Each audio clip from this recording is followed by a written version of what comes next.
कि हमारे सनातन को रत्ती भर भी नुकसान नहीं होना चाहिए, और अगर ऐसा कोई प्रयास करेगा तो हम होने नहीं देंगे। क्या एक भी देवी देवता ऐसा है जिसके हाथ में शस्त्र नहीं है? हमें एक ऐसा कानून बनाना होगा कि जो लव जिहाद करते हैं उन्हें सीधे फांसी पे चढ़ाया जाए।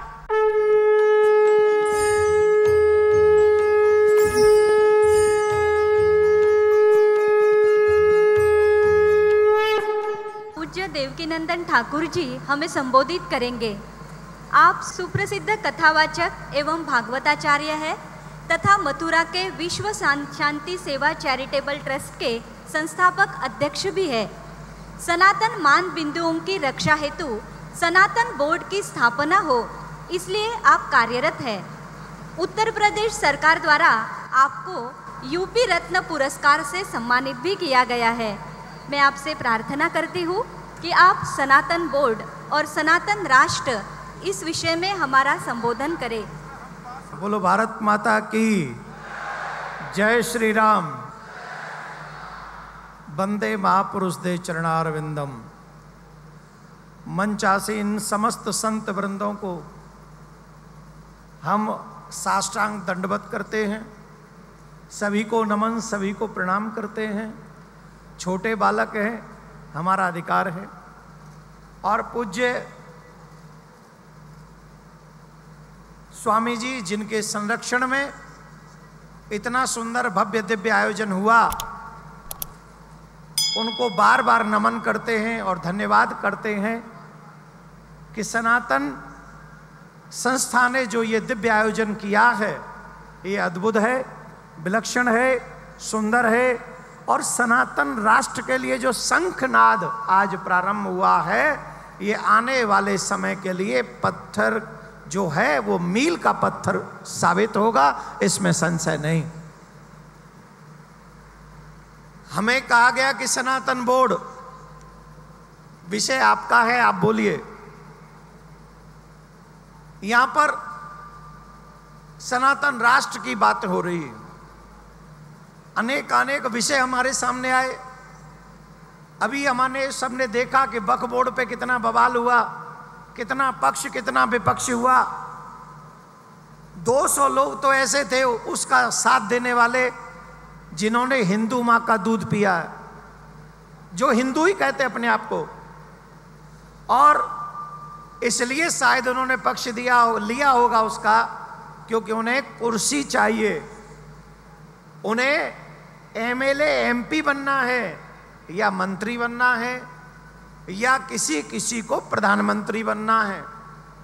देखो, हमारी दुश्मनी किसी से नहीं है। हम तो कह रहे हैं भगवान इस देश में जितने भी नेता हैं, चाहे वो एक दिन के प्रधानमंत्री बने, वो सब बन जाएं। लेकिन सबसे बड़ी बात जो हम चाहते हैं कि हमारे सनातन को रत्ती भर भी नुकसान नहीं होना चाहिए, और अगर ऐसा कोई प्रयास करेगा तो हम होने नहीं देंगे, बिल्कुल भी नहीं होने देंगे। जिन लोगों ने वक्फ बोर्ड बनाया आजादी के बाद, उन्हीं लोगों ने हमारे मंदिर और मंदिर की संपत्ति और मंदिर का धन सरकारों ने अपने अंडर में रख लिया। 1 लाख करोड़ प्लस, कितना है? 1,60,000 करोड़ प्लस प्रत्येक साल में ये पैसा आता है मंदिरों में। अरे मोदी जी, एक बार इन मंदिरों को आजाद कर दो। हम आपसे सच्ची कहते हैं, जितना पाकिस्तान की लड़ाई में आप लगाना चाहते हो, वो सारा पैसा, उससे भी ज्यादा पैसा मंदिरों में आ जाएगा, मंदिरों से आ जाएगा। आपकी सरकार पे रत्ती भर भी फर्क नहीं पड़ेगा, उसे खर्च नहीं करना पड़ेगा। वैसे तो मोदी जी ने पाकिस्तान को ऐसा मारा है, 1 साल में नहीं, उसे कई साल लगेंगे उभरते हुए। पर अगर देवकीनंदन से पूछो तो कम मारा है, और मार पड़नी चाहिए, बिगड़ा हुआ बच्चा है। पर कोई नहीं, शायद इससे ही सुधर जाए। पर सनातन बोर्ड हमें क्यों चाहिए? कौन कौन चाहता है मथुरा में कृष्ण भूमि बने? हाँ, ऐसे ही सोफा पे लेटे लेटे चालो चालो, सोफा मिल गए, भोजन मिल गया है, अब ऐसे ही रहो, बन जाएगा सनातन बोर्ड, राइट? बन जाएगा कृष्ण भूमि मंदिर, बन जाएगा काशी विश्वनाथ, बन जाएगा। ये हमारी प्रॉब्लम है कि हम चाहते हैं सब कुछ सरकार करे। अरे सरकार वो करेगी जो हम चाहेंगे। जिस दिन हम सड़क पे आ जाएंगे उस दिन कृष्ण भूमि भी बनेगी, काशी विश्वनाथ भी बनेगा। और महाराष्ट्र से कौन सी खबर है महाराज? महाराष्ट्र में कौन सी खबर है वो? हाँ बताओ। हमने औरंगजेब की कब्र महाराष्ट्र में बना रखी है। जिस औरंगजेब ने भारत को दुखी किया, जिस औरंगजेब ने भारत के सनातनी मंदिरों को, चिन्हों को तोड़ा, उन सनातनी चिन्हों को तोड़ने वाला, बहन बेटियों की अस्मिता को लूटने वाला वो औरंगजेब, उसकी कब्र महाराष्ट्र में बना के रखी गई है। क्यों? किस लिए? ऐसा कोई साधु नहीं था वो, ऐसा कोई महात्मा नहीं था वो। उसने हमारी सनातनी परंपराओं को मिटाने का कार्य किया। और अपना अपमान करने वाले लोगों से अगर हम बदला ना लें तो हमको समझ लेना चाहिए। हम लोग कहते हैं सनातन धर्म जो है वो शांति प्रिय है, शांति प्रिय है। हेलो माय डियर, हम लोग भगवान श्री कृष्ण को पूजते हैं, हम भगवान श्री राम को पूजते हैं, हम हनुमान जी को पूजते हैं, हम देवी मां को पूजते हैं, हम शंकर भगवान को पूजते हैं। और जितने भी लोग यहां बैठे हैं, ईमानदारी से बता दीजिए, जितने देवी देवताओं का मैंने नाम लिया है, क्या एक भी देवी देवता ऐसा है जिसके हाथ में शस्त्र नहीं है? बताइए। हनुमान जी के हाथ में गदा है, राम जी के हाथ में धनुष है, और भगवान ब्रज में बांसुरी बजाते हैं। लेकिन जब महाभारत करते हैं तो फिर सुदर्शन चक्र चलाते हैं। ये हमारे देवताओं का एक हाथ में शास्त्र है और एक हाथ में शस्त्र है। लेकिन हम लोगों ने क्या सोच रखा है? जो कुछ करेगी सरकार करेगी, फिर हम क्या करेंगे? हम तो खाएंगे पिएंगे ऐश करेंगे, और क्या? यही ना। इससे बात नहीं बनेगी, इससे काम नहीं चलेगा। जैसे अभी बताया गया 5 लाख बेटियां प्रत्येक साल जा रही हैं। अगर आप चाहते हो वो 5 लाख बेटियां बचे, तो इसके लिए हमें एक ऐसा कानून बनाना होगा कि जो लव जिहाद करते हैं उन्हें सीधे फांसी पे चढ़ाया जाए, सीधे फांसी पे। एक बेटी का अपमान जानते हो क्या है? एक देवी का अपमान किया था रावण ने। रहा न कोई कुल रोव निहारा, उसके कुल में कोई रोने वाला नहीं बचा। एक स्त्री का अपमान किया था दुर्योधन ने, दुशासन ने। अकेले 100 पुत्र थे धृतराष्ट्र के, 100 के 100 मर गए। पितामह भीष्म जैसे इच्छा मृत्यु प्रदान प्राप्त व्यक्तित्व को भी अपना शरीर छोड़ना पड़ा। और यहां हमारी 5 लाख बेटियां हर साल जा रही हैं, और हम लोग अभी भी खाने कमाने में लगे हुए हैं, ये सोचकर कि शायद सरकार ही कुछ करेगी। अरे साहब, सरकार जब करेगी करेगी, पहले हम ये कह ले कि मेरे घर की, मेरे सनातन की बेटियों पर जिसकी उंगली उठेगी, जिसकी आंख उठेगी, उसकी आंख उसकी जगह पे नहीं रहेगी, उसकी उंगली उसके हाथ में नहीं रहेगी। जिस दिन सनातनी ऐसा प्रण कर लेंगे, हम विश्वास से कहते हैं विधर्मी रण छोड़ के भाग जाएंगे और इस कार्य से बचेंगे, वो फिर ये कार्य नहीं करेंगे। अब मैं बताता हूं, सनातन बोर्ड बनेगा तो क्या होगा। सनातन बोर्ड बना, संत महात्माओं के संरक्षण में बना। 1,60,000 करोड़ प्लस अगर हमारे सनातन बोर्ड में पैसा होगा, हम क्या नहीं कर सकते उससे। आजादी के बाद हमारे बच्चों को हमारी संस्कृति नहीं पढ़ाई गई, और संस्कृति नहीं पढ़ाई गई, उसका दुष्परिणाम क्या है जानते हो? उसका दुष्परिणाम है शादी के बाद भी अपने घर में बॉयफ्रेंड को बुलाना और गर्लफ्रेंड को बुलाना। यह उसका साइड इफेक्ट है। आज पत्नी अपने पति को ड्राम में बंद करके जला दे रही है, मार दे रही है। पति अपनी पत्नी को जला दे रहा है। बाप को, बूढ़े माँ बाप को बच्चे छोड़ दे रहे हैं। आज कजन बहन भी अपने भाइयों के हाथों सुरक्षित नहीं है। ये गंदगी ये समाज बर्दाश्त करेगा? ये सत्ता पे बैठे हुए लोग बर्दाश्त करेंगे? कोर्ट में बैठे हुए लोग बर्दाश्त करेंगे? ये साधु समाज बर्दाश्त करेगा? और अगर ये हो रहा है तो इसे बदलेगा कौन? ये किसकी जिम्मेदारी है? सनातन बोर्ड ये जिम्मेदारी उठाने को तैयार है। जब सनातन बोर्ड में यह धन होगा तो सनातन बोर्ड विद्यालय चलाएगा, जिसमें गीता भी पढ़ाई जाएगी, जिसमें रामायण भी पढ़ाई जाएगी, जिसमें कंप्यूटर भी पढ़ाया जाएगा, जिसमें साइंस भी पढ़ाया जाएगा। इतना ही नहीं, एक हाथ में शस्त्र होगा, दूसरे हाथ में शास्त्र होगा। और जैसा दृश्य हमने इसके शुभारंभ में देखा, ये गुरुकुल में पढ़ने वाले प्रत्येक बच्चे की शक्ति और सामर्थ्य होगी। हमारा समाज कायर नहीं था, हम कायर नहीं थे, हमें कायर बनाने का षड्यंत्र किया गया और हम उस षड्यंत्र के शिकार हो गए। हमारे यहां तो लक्ष्मीबाई होती थी, रील के लिए नाचने वालियां नहीं।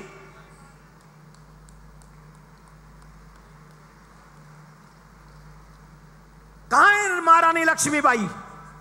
कहां है पतिव्रता सती सावित्री? कहां है पतिव्रता सती अनुसुईया, माता सीता? कहां है भगवान श्री राम? कहां है गुरु वशिष्ठ, जो राम जैसे अवतारी को भी अपना शिष्य बनाकर शिक्षा देते थे? और किसी स्वार्थ के कारण उन्होंने राजमहल में जाना स्वीकार नहीं किया। राम को पढ़ने आना है तो यहां पढ़ो हमारे साथ। यह गुरुकुलम परंपरा जीवित होगी तो हमारे बच्चे भी राम बन सकेंगे, सीता बन सकेंगे, महारानी लक्ष्मीबाई बन सकेंगी, जिससे हमारे बच्चों, ये मैकाले की पढ़ाई पढ़ा रहे हैं। और आजकल स्कूलों में क्या करवाया जाता है? एक्टिविटी के नाम पे छैया छैया, चूड़ियां खनक गई रातों में, दिन में हाथ टूट गए थे क्या? हम जानना चाहते हैं। इसके लिए हम अपने बच्चियों को भेज रहे हैं क्या पढ़ने, नाचने के लिए? नहीं। हे सनातनियों, सारे काम सरकार और कोर्ट नहीं करेंगे। अगर आपको आने वाली पीढ़ी बचानी है तो ईमानदारी से मेहनत करो, ईमानदारी से प्रयास करो कि हम मंदिर भी बनाएंगे, कृष्ण भूमि का, काशी विश्वनाथ का भी मंदिर बनाएंगे और सनातन बोर्ड बनवाएंगे सरकार से और कहेंगे सरकार सनातन बोर्ड बनाइए, हम आपको अच्छे गुरुकुलम देंगे, हम आपको अच्छी गौशाला देंगे, हम आपको अच्छे हॉस्पिटल्स देंगे और हम उन लोगों को भी रोक लेंगे जो धन के अभाव में अपना धर्म परिवर्तन करते हैं। उन्हें भी सहायता देकर हम अपने उन बच्चों को, अपने लोगों को अपने गले लगाएंगे, गरीब बहन बेटियों का विवाह करेंगे। अगर सनातन बोर्ड होगा तो हम ये सब काम कर सकेंगे।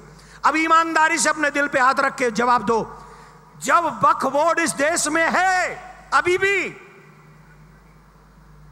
सनातन बोर्ड होना चाहिए कि नहीं? जवाब दीजिए, सनातन बोर्ड चाहिए कि नहीं? कौन कौन चाहता है सनातन बोर्ड बनना चाहिए? कौन कौन चाहता है मथुरा में जन्मभूमि का मंदिर बनना चाहिए? कौन कौन चाहता है कि काशी में विश्वनाथ मंदिर, उस पे वो जो चिन्ह दिखाई पड़ता है वो कलंक मिटना चाहिए? कौन कौन चाहता है? सनातन धर्म की। और ये जय कब होगी? जब आपके हाथों में, एक हाथ में माला और दूसरे हाथ में, ये देखो वो बैठा है बाबा, त्रिशूल लेके बैठा है, अच्छे अच्छे को तीनों सूलों से ठीक कर देगा। तो हमारा यही निवेदन है, समय का अभाव है, हमको जाना है, लेकिन सच कहते हैं अगर आप भी सनातन बोर्ड का गठन चाहते हैं तो फिर लड़ाई नहीं लड़नी पड़ेगी कोर्ट में कृष्ण भूमि की। समझ रहे हैं? जैसे ही सब सनातन बोर्ड बन जाएगा फिर उसकी लड़ाई हम कहां लड़ेंगे? सनातन बोर्ड में, क्योंकि उनके पास भी कोर्ट, फिर हमारे पास भी होगा कोर्ट। जैसे वो करते हैं अपनी जगह की सुनवाई, वैसे हम भी करेंगे अपनी जगह की सुनवाई। कृष्ण हमारे बाप का, मथुरा हमारे बाप का, और वो स्थान भी हमारे बाप का, और मंदिर भी बनाएंगे अपने बाप का। किसी के बाप में हिम्मत नहीं जो हमें रोक के दिखा दे। अब फिर बनाएंगे अपना मंदिर, अपने बाप का मंदिर। जोर से बोलना पड़ेगा, जय श्री राम। एक बात, अभी नहीं तो कभी नहीं, इस सरकार से हम आशा कर सकते हैं, और आशा है, पूरी आशा है, क्योंकि आदरणीय मोदी जी वो प्रधानमंत्री हैं पहले जो माथे पे तिलक लगा के केदारनाथ की गुफा में बैठते हैं।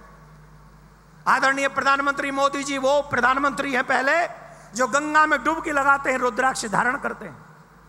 प्रधानमंत्री जी वो पहले प्रधानमंत्री जी हैं मोदी जी जो संतों के सामने सर झुका के प्रणाम करने में उन्हें कोई हिचक नहीं होती।